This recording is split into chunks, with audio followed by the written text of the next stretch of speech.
Support for this podcast and the following message come from Random House Children's Books with The Color of a Lie, a social justice thriller about a black teen caught between two worlds when his white passing family moves to a whites-only town in the 1950s. Available wherever books are sold.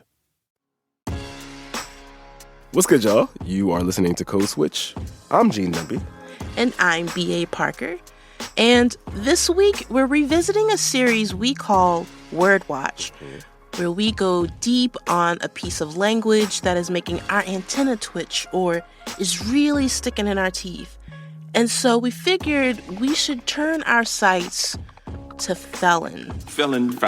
Convicted felon. A word that seems to be everywhere right now. Convicted felon. Convicted felon. Convicted felon Donald Trump. Donald Trump is a convicted felon. A former president that is a convicted felon is now seeking the office of the presidency. And that word is, of course, in the discourse because former President Donald Trump was recently convicted of a felony. And so now he has this permanent label, felon, affixed to him, just like Mr. President. And a lot of folks are really happy to stick that label to him, including people who might otherwise be skeptical of how our criminal legal system does its business. Right. And obviously, Donald Trump's circumstances look very different from the 19 million other people in the U.S. with felony convictions. 19 million, which, is about the population of the state of New York. It's bananas. Wow. But felon is a label that tends to stick to people, and it's a label that we often really enjoy sticking to people. And I think I walked into the store and they said, "You need ID," and I handed them that, and the guy looked at it, he said, "Oh, you're a felon." And I remember the shame I felt. My feeling was, this guy has an opinion about who I am as a person based on that one 5-letter word. And so we're taking a look at that 5-letter word, felon, which has a particular power to constrain people's lives. And we're looking into what that word tells us and can't tell us about the millions of people carrying that label around. This message comes from NPR sponsor Sony Pictures Classics presenting Run, Lola, Run. The groundbreaking, high-octane cinematic sensation has returned to theaters in magnificent 4K. Don't let Lola pass you by. Get tickets now at runlolarunfilm.com. This message comes from Apple Pay. Everyone knows that credit card numbers can be stolen. But you know what's harder to steal? Your face. With Apple Pay, your purchases are authenticated by you thanks to Face ID, making your smile your signature. Just double-click, smile, and tap. With each tap, your card number and your purchases stay secured. Pay the Apple way with your compatible device anywhere contactless payment is accepted. This message comes from NPR sponsor Discover. Here's a familiar situation. You have a question about your credit card. You call the number for help and can't get a hold of anyone. If only you had a Discover card. With 24/7 U.S.-based live customer service from Discover, everyone has the option to talk to a real person anytime, day or night. Yep, you heard that right, a real person. Get the customer service you deserve with Discover. Limitations apply. See terms at discover.com/creditcard. This message comes from Wondery. It was the biggest scandal in pop music. The stars of Milli Vanilli, the Grammy-winning phenomenon, were exposed as frauds. But none of this was their idea. So whose was it? Follow Blame It on the Fame on the Wondery app or wherever you get your podcasts.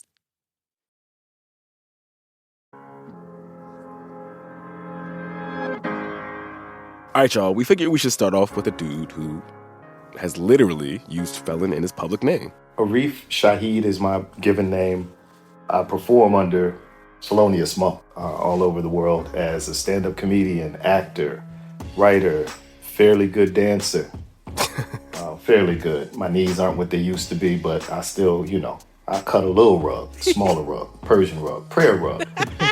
But yeah, I've been known professionally as Felonious Monk for a little over a decade. You might have seen him on IG or doing stand-up on TV. But we wanted to hit him up because he jokes a lot about navigating the world as a formerly incarcerated person. Do you remember the first time you were referred to as a felon? Yeah. There's so many things that people can't ever relate to about coming home from prison, and I hope they never have to, but you don't feel like yourself. Whoever you were before you went in is gone.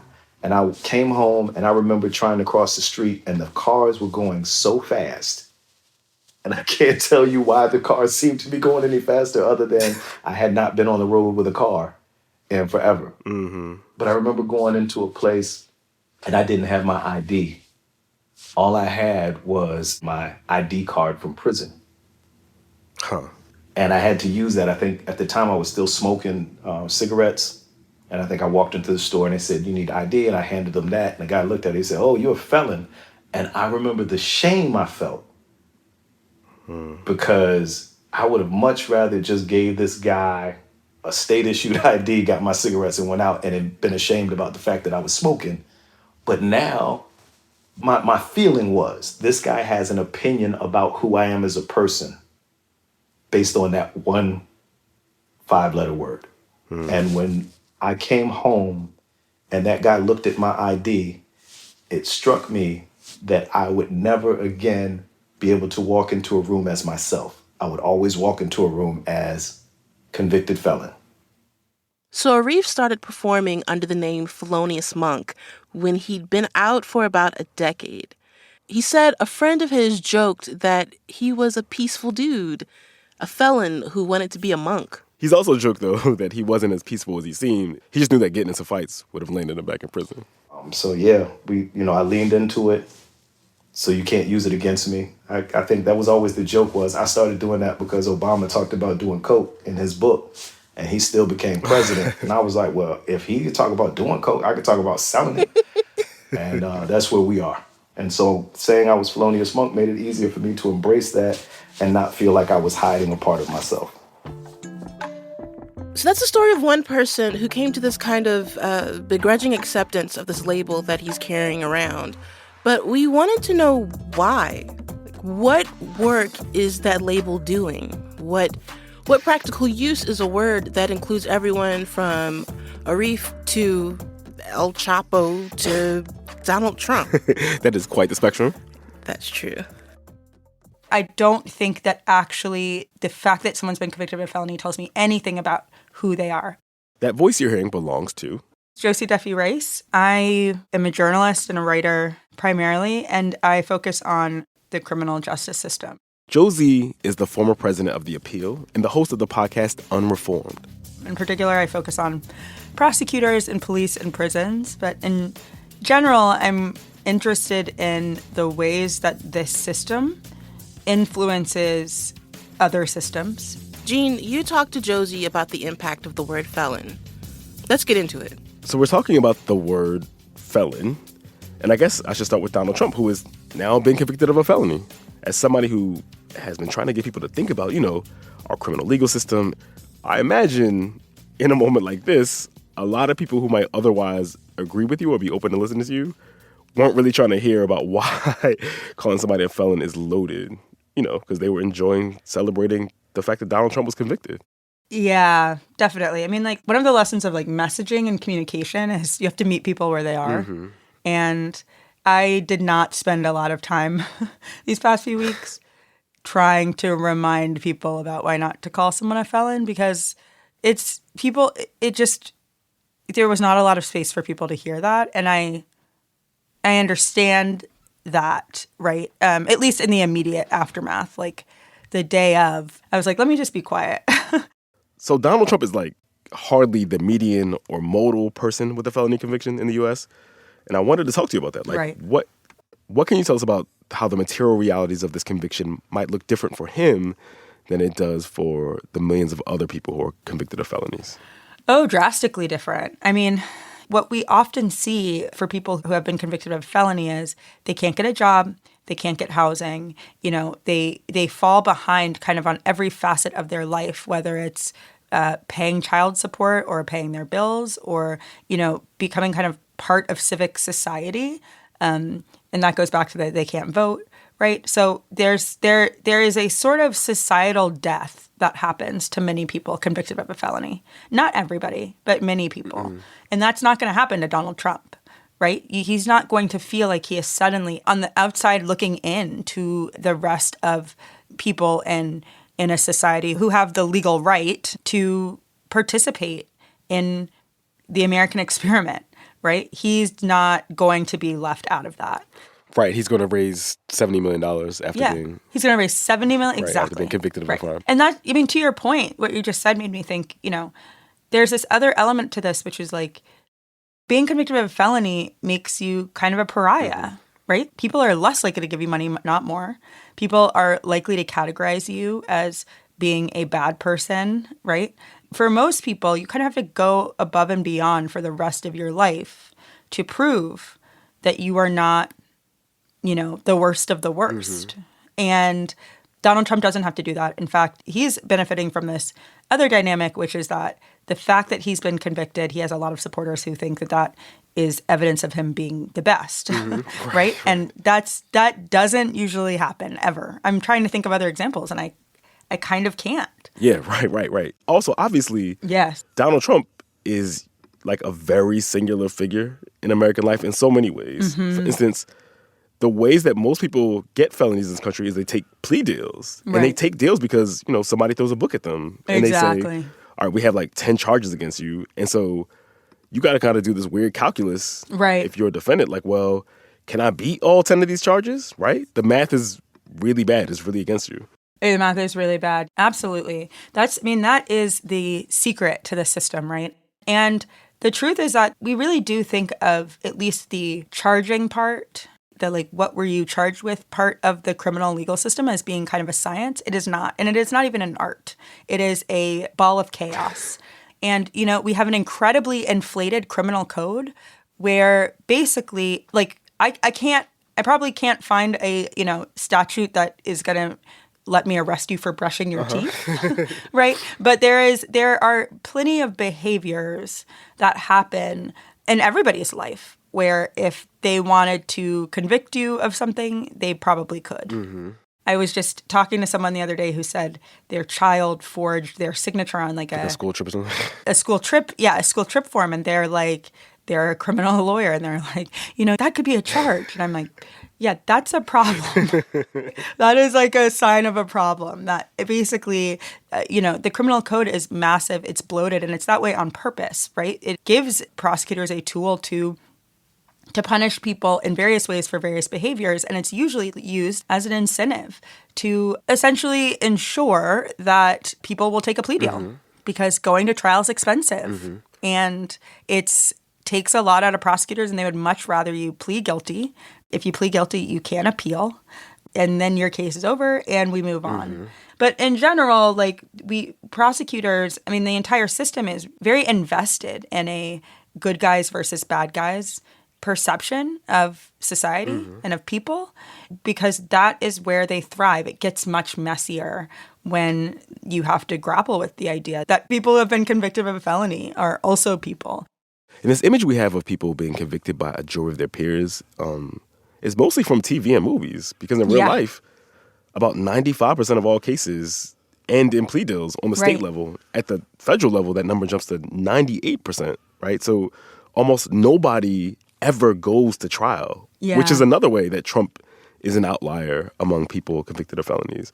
But what are the social repercussions of having all these people in our country who walk around with this designation of felon? Yeah, there's so many, and they're on so many different spectrums. But to your point, let's just talk about kind of the general social repercussion. You think about stuff you did when you were younger, like underage drinking or drugs or stuff that lots of kids are involved in. And if they don't get involved with the system, they're not later calling themselves a criminal or a felon because they committed a felony technically. You get that designation if what you've done has been adjudicated by a system. And that isn't really necessarily reflective of what you've done. It's reflective of your involvement in this other thing. And the rest of us get to be different people than we were 20 years ago. But if you've been involved in the system, you never really get to be that. You just never really get to be that. You're explaining it for the rest of your life. So, I wonder what we lose when we are constantly demanding that people who have already, quote unquote, paid their debt to society, a term I don't love, but let's just go with it, right? Then spend the rest of their life, filling out a rental application or applying for school or wanting to be part of the PTA or applying to get pre-check at the airport and constantly having to answer the question, have you ever been convicted of a crime? Like, do you have any felony convictions? Part of the problem is that question spans so many things. So it could mean you've done something actually extremely harmful, or it could mean you've done something much, much smaller. But in general, we come at the spectrum of human capacity for harm and the spectrum of human capacity for change with a binary. You're either good or bad. You're either criminal or not criminal. You're a felon or you're not a felon. Why do you think it's so sticky? Like, why do you think that binary is so sticky for us? Farming out your sense of morality to a different system who gets to define it and punish for it is seductive. It makes the world easier for us to process, right? And it gives us a shorthand with which to describe people. This person is a bad person because they're a criminal. This person's a bad person because they're an illegal. And I think that people really like easy binaries as a rule. And I'm not above that either. But I would say before a couple weeks ago, Donald Trump had not been convicted of any felonies. He was not a person with felony convictions. And he was the exact same person. He had done all the exact same things. If you thought he was bad before, the fact that he's now been convicted in a court of law doesn't change that. If you think that what he has done is harmful and is wrong, to me, that's a very different question than is what he's done illegal. And I think even when we think about the case in Manhattan, I think prosecutors had a case. And I think on the list of things that Donald Trump has done that have been harmful, that was pretty far down on the list to me. And I think we get very caught up in what the law says is wrong.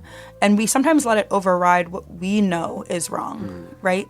And that, to me, is giving the legal system far too much power. When we come back, the test of our lives is to be able to see ourselves in other people and to see ourselves in other people's suffering. And to me, that's the only way that we can operate in a functional society, is to be able to try to understand people who have done wrong. That's coming up. Stay with us.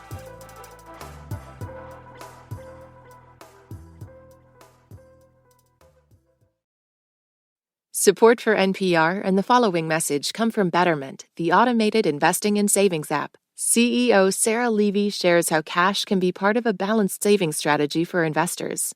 Oftentimes people think of their cash as the money they're using, but when there's a high rate environment, your cash can also be a form of savings. So savings can sit in your cash account and savings can sit in an investing account. And on average and over time, investments go up, but in a high interest rate environment, you can get a more predictable return in a high yield savings account. And so investors can choose both strategies, an investment strategy as well as a cash strategy, to both protect your principal because cash doesn't go down the way markets can, but also to earn a high yield. Learn more about high-yield cash accounts at Betterment.com. Investing involves risk. Performance not guaranteed. Cash reserve offered through Betterment LLC and Betterment Securities. Betterment is not a bank. This message comes from NPR sponsor Noom. Noom understands that not everyone is starting from the same place and takes that into account. With their first ever cookbook, The Noom Kitchen, you can find 100 healthy and delicious recipes to promote better living. Available to buy now wherever books are sold. Gene. Parker. Code Switch. We've been talking about the word felon and its implications with Josie Duffy Rice, a journalist who covers the criminal legal system. And Josie argues that one of the reasons that felon is so seductive is because it occasionally gets attached to folks we really don't like. And while most people assume that, the verdict would not really change people's opinions on whether they thought Trump was a good dude or a bad dude, one Reuters poll found in the immediate wake of the conviction that 10% of Republican voters said the guilty verdict made them less likely to vote for Donald Trump, which is surprising. I mean, caveat, obviously, saying you're less likely to vote for him doesn't mean you won't when it's time to cast your ballot. Right, exactly. But, 10%, that's not small. And so I asked Josie what she made of that swing. There is a large segment of our population on both sides who puts a lot of trust and faith in the law.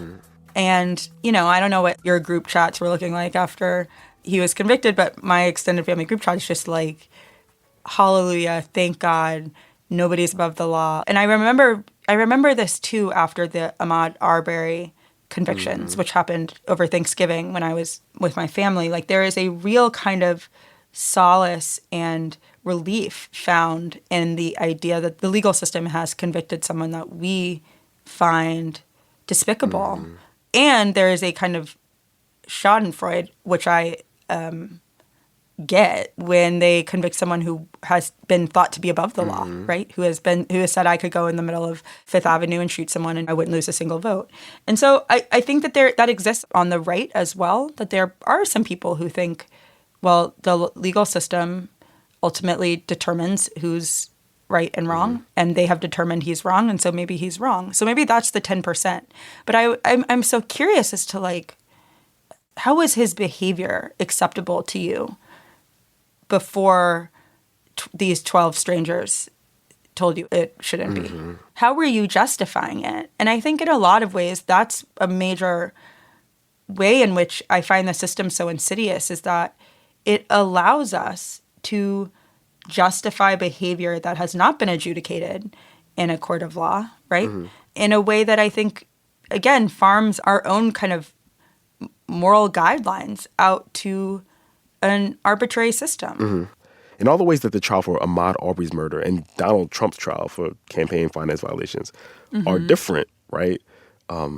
This point about the court being the designator of morality, it sticks with me because one of the things both these trials seem to have in common is that the reactions we saw seem to be about resolving these bigger issues in society, right? Giving people a sense of relief for all these larger political and social questions that have not been resolved otherwise. Like Ahmaud Arbery's case is carrying the weight of every other time a black person has been killed by a white person in some racist incident.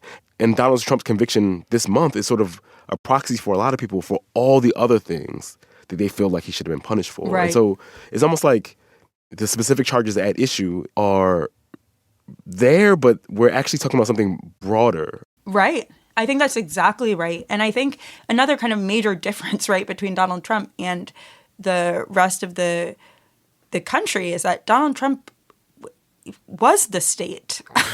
He was the executive, right? And so in the same way that if I get arrested tomorrow and go on trial, it is the entire state, right? That's what they go up there. There is the state versus the defendant. Is the entire government versus me. With Donald Trump, it's a little messier. He's a private citizen right now, but he was the most powerful man in the country, and he might be the most powerful man in the country again. Right. And so it is not accurate to group him with the rest of defendants across the country, regardless of his politics, right? Because he's not the same. I mean, this is, again, when O.J. Simpson died, I saw quite a few people saying that they were annoyed that people were talking about him as if he was a killer because he was acquitted of killing Nicole Brown and Ron Goldman. And it was one of those things that was really fascinating to watch because, these are black people I'm talking about. It was like, so we generally understand that the criminal justice system is a terrible, terrible arbiter of guilt, right? Whenever a cop gets off, people are like, I'm not surprised because the system is messed up.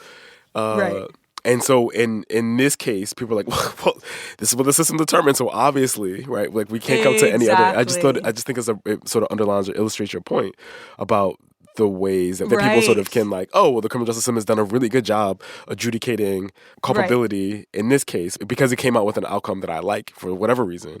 But it is terrible because it came out with an outcome I don't like in all these other ways. Exactly. No, that's such a good analogy with the O.J. Simpson thing because it's so true. And the truth is that a system that is just half the time and not just half the time, or however you want to kind of allot the percentages of that pie, that is not a just system, right? The fact that they sometimes agree with you does not mean in that situation the system was just, as much as I think it means that like the system is arbitrary. And it doesn't have to get it wrong every single time to be kind of impermissibly flawed.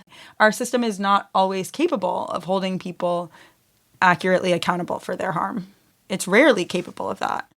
Donald Trump himself accused Hillary Clinton and a gubernatorial candidate in Virginia of trying to give people convicted of crimes their rights to vote back so they could cancel out the votes of crime victims and the votes of people in law enforcement.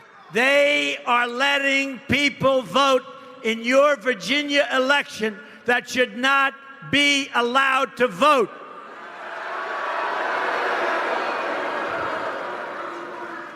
That is sad, so sad. And so Trump has been on the side of those people that support disenfranchisement for people like him now, people with felony convictions. Can you explain how this might play out for him? Like, do you imagine that he'll ultimately be allowed to vote in Florida, which is where he lives now? I actually think that he will probably ultimately be able to vote. I think the idea that you could not vote, but you could be president is like a flaw in the system. But it is a good example of how there is a real kind of belief that so many people have that it can never be them, right? It couldn't be them. Donald Trump talking about how people with felony convictions should not be allowed to vote is, to me, such a signal of the gap between who is allowed to get in trouble and who's not. Like we are talking about someone who has flouted the law so drastically, and it has never really crossed his mind it could have been him. It never crossed his mind, really. Right. And I think what that says to me is just that, like, there are people who don't live in fear of the criminal justice system determining them to be a felon. And I think he was one of them.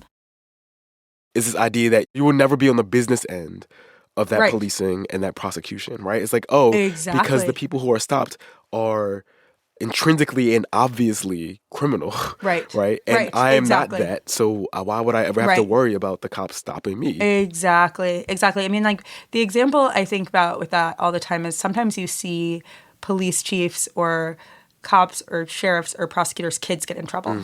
I think a case I'm thinking of is a kid who was drunk driving and hit a van and killed a family. This was years ago, and I can't even remember where, but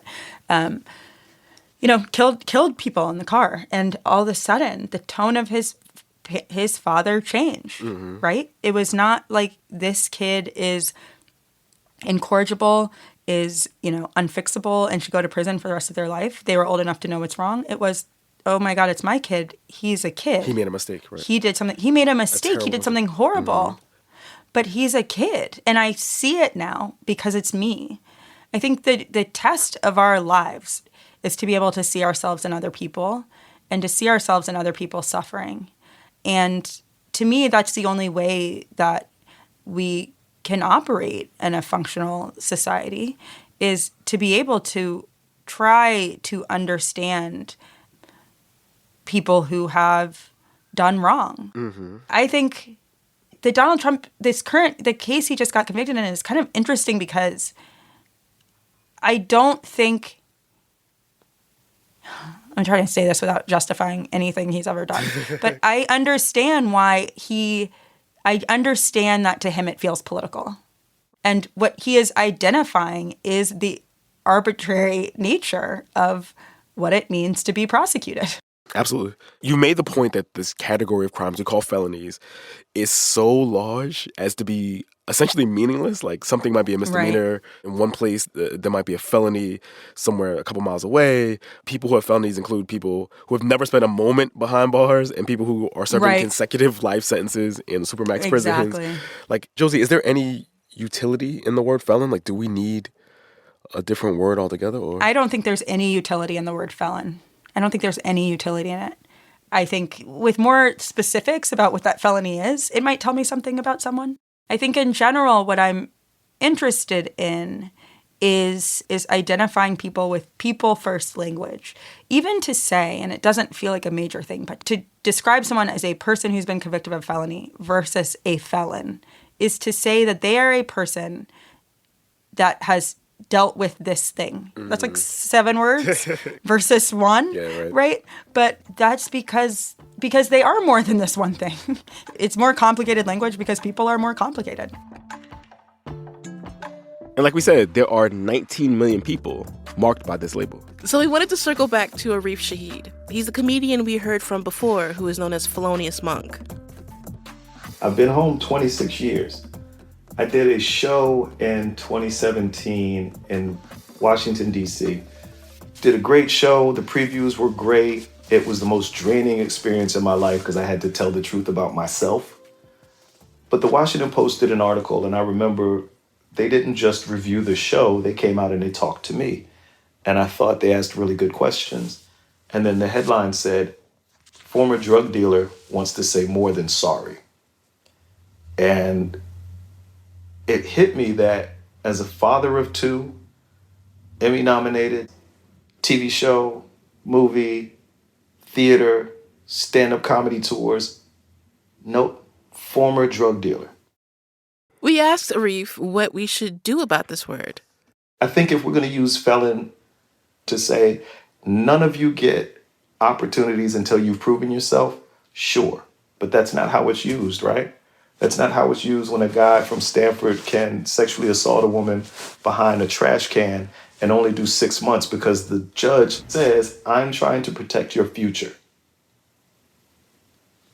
And I guess I don't have one. You know, I've been home long enough. I've had enough success to just kind of wash it away. But I think if we're going to use those terms without context, especially in this country where race, ethnicity, sexuality, gender presentation, all of those things can be held against you, then you add felon to it.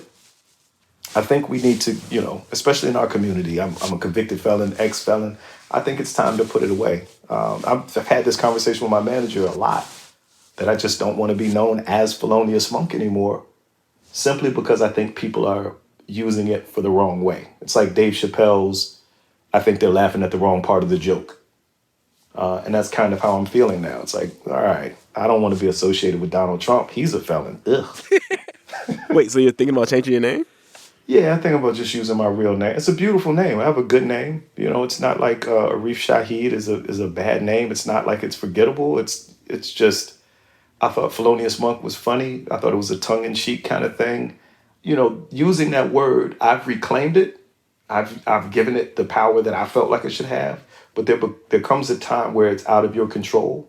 And once it gets out of your control, it can be used against other people. And that's where I'm starting to look at, okay, do I want everything to be felonious? I'm on this podcast likely because of my experiences of I can speak to it, but I don't want it to continue to be the first thing that people know about me. And it's hard for that not to be the first thing they know when you present as, hi, I'm Felonious Monk. So, you know, not only do I think other people need to reconsider the connotation when we use it, but I think it's time for, you know, the people who kind of revel in having turned their lives around to say, yeah, that's a thing. That's a part. That's one of the things on the list. But, you know, primarily I'm a dad. I'm a husband. I'm a very funny person. I'm a silly guy. You know, just I'm a regular person most of the time. I get it. With excellent fashion sense. We can't see you. That's why I said it. Can't check me.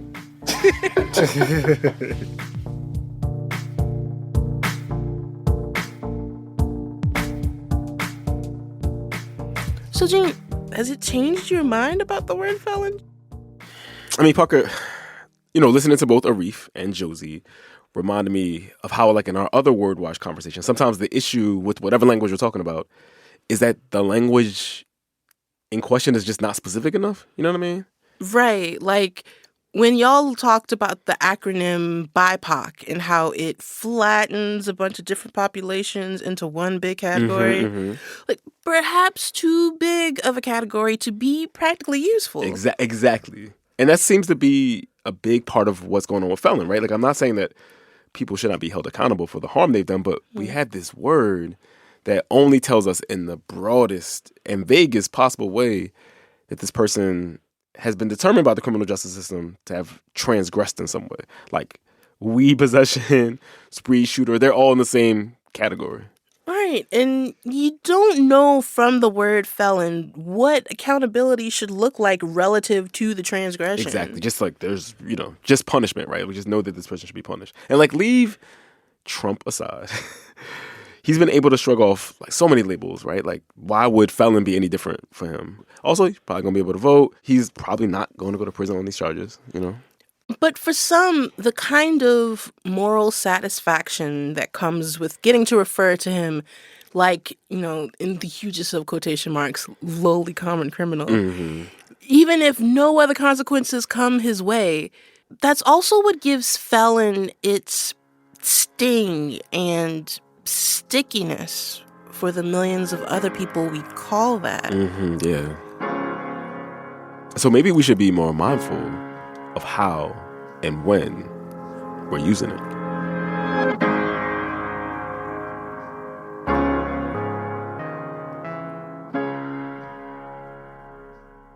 All right, y'all. That is our show.